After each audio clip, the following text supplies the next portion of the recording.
संस्कृत भाषा शिक्षण में आप सबका हार्दिक स्वागत है।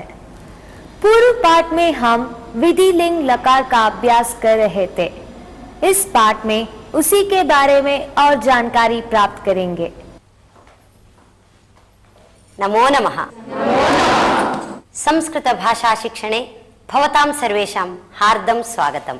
पूर्वतनपाठे पठ लिख इत्यादि धातूनां लिङ्लकाररूपाणि कानि भवन्ति, तेषां प्रयोगः कथं करणीयः इत्यपि ज्ञातवन्तः। केषाञ्चित् धातूनां रूपाणि किञ्चित् विशिष्टानि भवन्ति। तानि रूपाणि कानि इति अस्मिन् अवसरे जानीमः।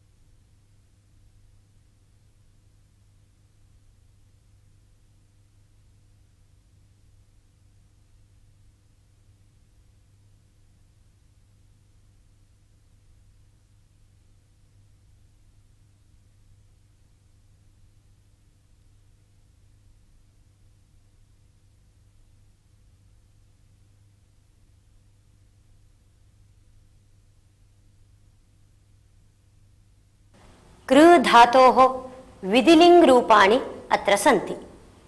अहं तानि पठामि। कुर्यात्, कुर्यातां, कुर्युः, कुर्याः, कुर्यातं, कुर्यात्, कुर्यां, कुर्याव, कुर्याम। इदानीं भवन्तः वदन्तु। कुर्यात्, कुर्यातां, कुर्युः, कुर्याः, कुर्यातं, कुर्यात्, कुर्यां, कुर्याव, कुर्याम। समीचीनम्। ज्ञा धातोः प्रथमपुरुष एकवचनरूपम् अहं वदामि। अनन्तरं भवन्तः एतानि सर्वाणि रूपाणि अपि वदन्तु। यथा जानीयात्। वदन्तु।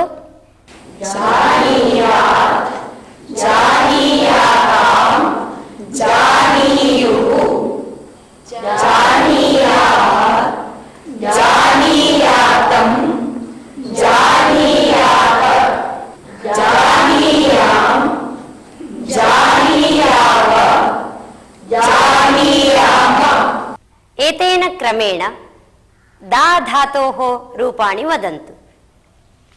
दद्यात्, दद्यात्, दद्यातां, दद्युः, दद्याः, दद्यातं, दद्यात्, दद्याः, दद्यातं, दद्यात्।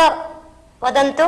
दद्याः, दद्यातं, दद्यात्, दद्यां, दद्याव, दद्याम।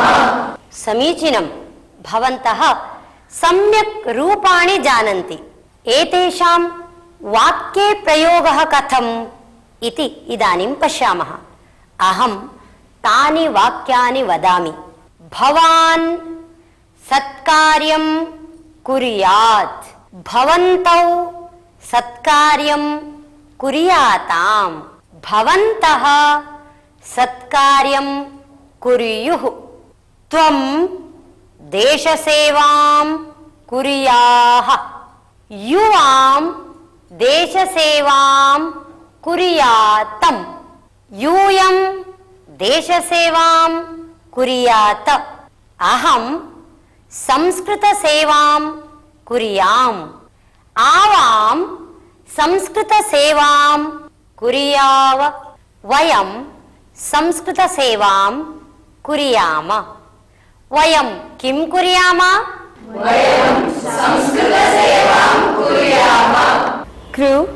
ज्ञ और दा, इन तीनों धातुओं के सभी रूप आपने सुना।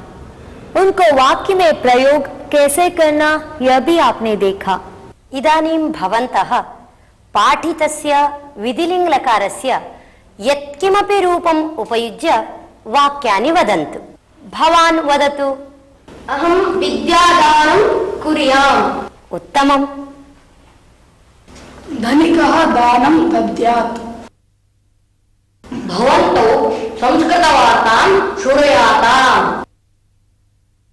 त्वं प्रतिदिनं स्नानं कुर्यात्। उत्तमम्। यूयं समयपालनं कुर्यात्।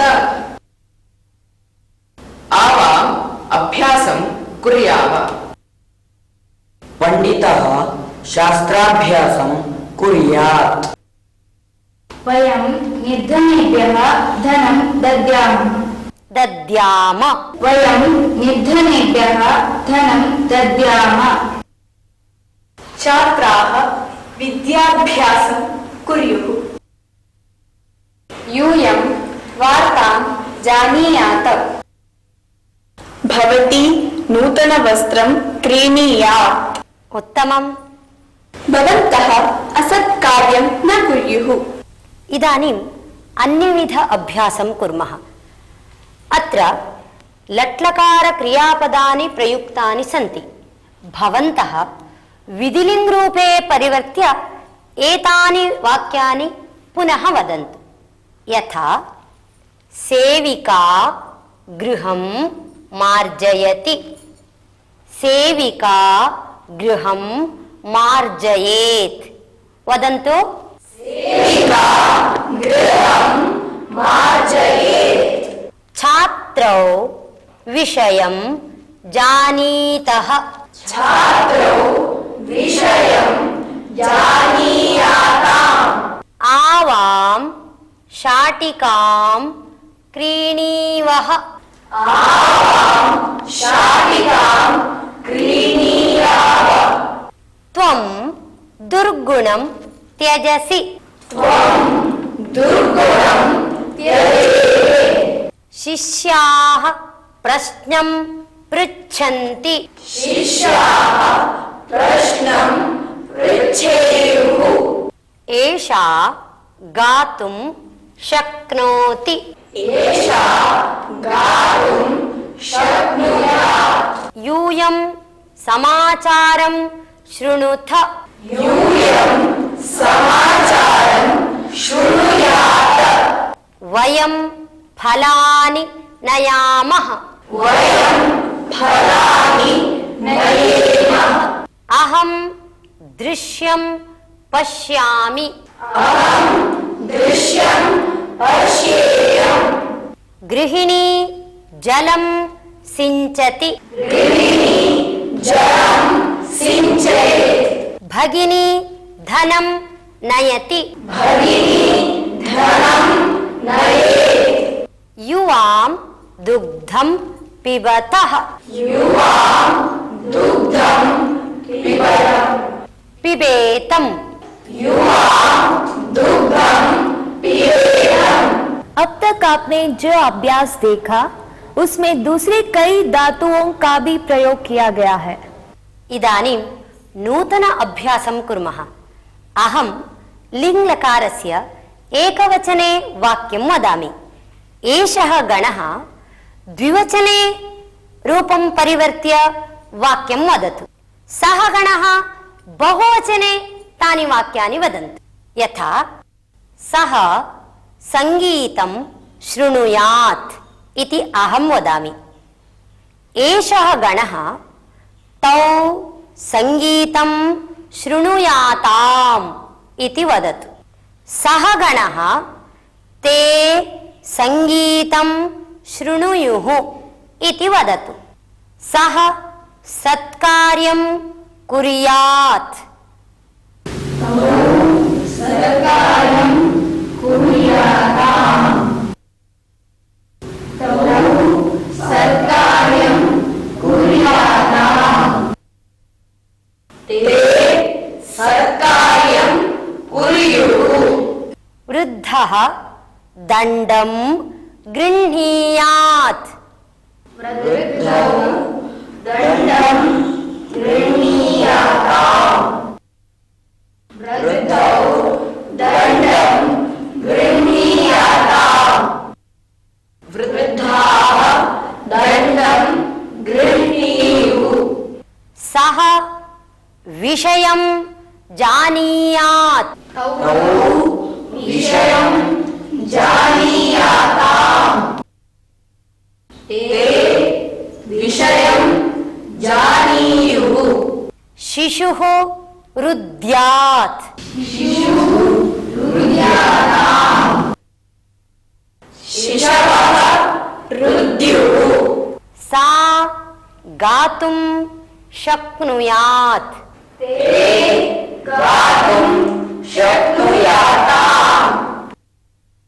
ताः गातुं शक्नुयुः मित्रं फलं क्रीणीयात् मित्रे फलं क्रीणीयाताम् मित्राणि फलं क्रीणीयुः समीचीनं समीचीनं भवतां लिङ्लकारस्य विषये ज्ञानम् अत्यधिकम् अस्ति। विधिलिंग लकार रूपों का एक वचन, द्विवचन और बहुवचन में परिवर्तन का अभ्यास अभी तक आपने देखा। इदानीं भवन्तः परस्परं विधिलिङ् लकार रूपं प्रयुज्य वाक्यानि वदन्तु। त्वं दन्तं प्रदर्शयेः त्वं पलायनं न कुर्याः भवान् नूतनं दूरदर्शनं स्वीकुर्यात् भवान् नूतनं यानं क्रीणीयात् त्वं संस्कृतवार्तां शृणुयुः त्वं संस्कृतवार्तां शृणुयाः त्वं संस्कृतवार्तां शृणुयाः त्वं दूरदर्शने संस्कृतवार्तां पश्येत् त्वं गृहपाठं कुर्याः भवती पुस्तकं दद्यात् त्वं गीतं गायेः भवती नृत्यं कुर्यात् भवती विद्यालयतः पुस्तकम् आनयेत् इदानीम् अन्यमेकम् अभ्यासं कुर्मः। विद्यालयस्य वार्षिकोत्सवः भविष्यति इति चिन्तयन्तु। भवत्सु एकैकः अपि आत्मानं शिक्षकं मत्वा एकः अन्यम् उद्दिश्य तद् कुर्यात् एतद् कुर्यात् इति आदिशतु। यथा रमेश भवान् सभायाः अलङ्कारं कुर्यात्, लते भवती मालां रचयेत्। भवान् वदतु।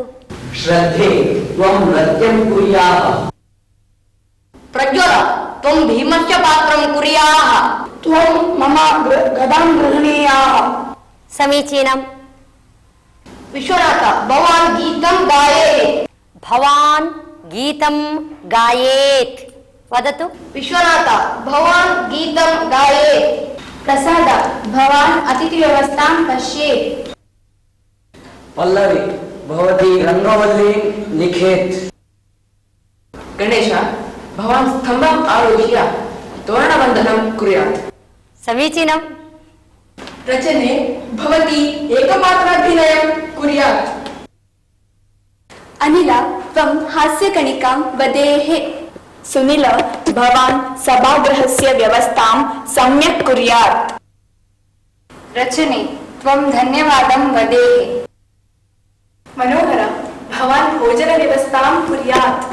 विधिलिंग लकार का प्रयोग करके आज्ञार्थक वाक्य कैसे बनाना, यह भी अभी तक आपने देखा। इदानीम् अन्यस्य एकस्य धातोः रूपाणि कथं भवन्ति इति पश्यामः। असधातोः लिङ् रूपाणि लिखामि।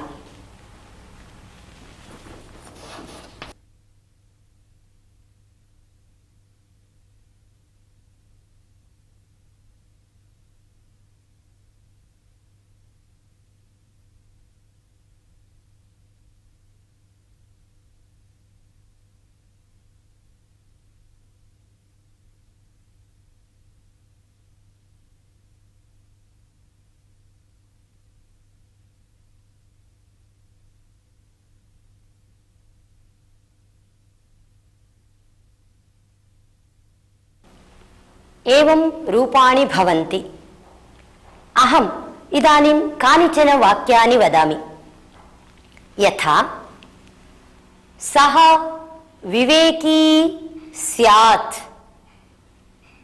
छात्राः बुद्धिमन्तः स्युः, त्वं धीरः स्याः, यूयं विनीताः स्यात्, अहं बुद्धिमती स्याम, वयं चतुराः स्याम। एतेन क्रमेण वाक्यानि रचयितुं शक्नुमः। मैं समझती हूँ कि अभी तक आपने विधिलिंग लकार के बारे में सारी जानकारी प्राप्त की है। वयमिदानीम् एकं सुभाषितं शृणुमः, यत्र विधिलिंग लकारस्य एव रूपाणि प्रयुक्तानि सन्ति।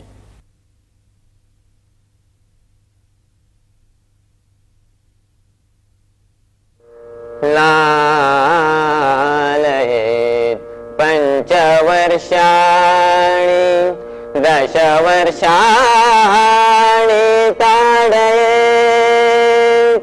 लालयेत् पञ्चवर्षाणि 10 वर्षाणि ताडयेत्, प्राप्ते तु 16 वर्षे, प्राप्ते तु 16 वर्षे, पुत्रे मित्रवदाचरेत्, पुत्रे मित्रवदाचरेत्,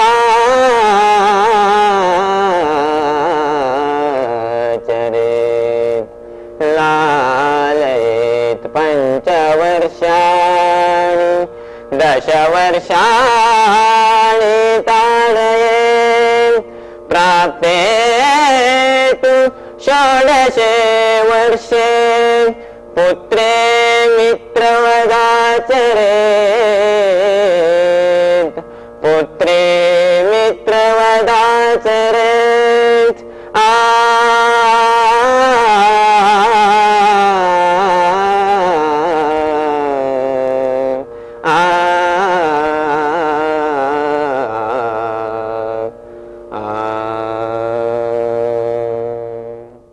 अस्मिन् सुभाषिते अपत्यस्य पोषणविषये वर्णितम् अस्ति। 5 वर्षाणि यावत् पुत्रस्य लालनं कुर्यात्, प्रीतिं प्रदर्शयेत्, ततः 10 वर्षाणि यावत् दण्डयेत्। तन्नाम सः समीचीनं व्यवहारं यथा कुर्यात् तथा शिक्षणं दद्यात्, अपेक्षायां सत्यां तस्य दण्डनमपि कुर्यात्।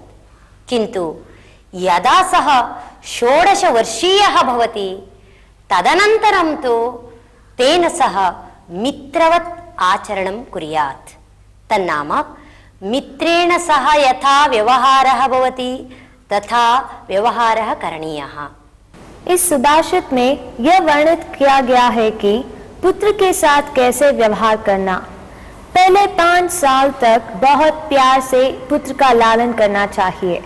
उसके बाद 10 साल तक उस पर दंड प्रयोग करना चाहिए, लेकिन वह जब 16 वर्ष का होगा उसके बाद उसके साथ कैसे व्यवहार करना, जैसे एक मित्र के साथ किया जाता है। इस सुभाषित में विधिलिंग लकार का रूपों का प्रयोग किया गया है, यह भी आपने जान लिया होगा।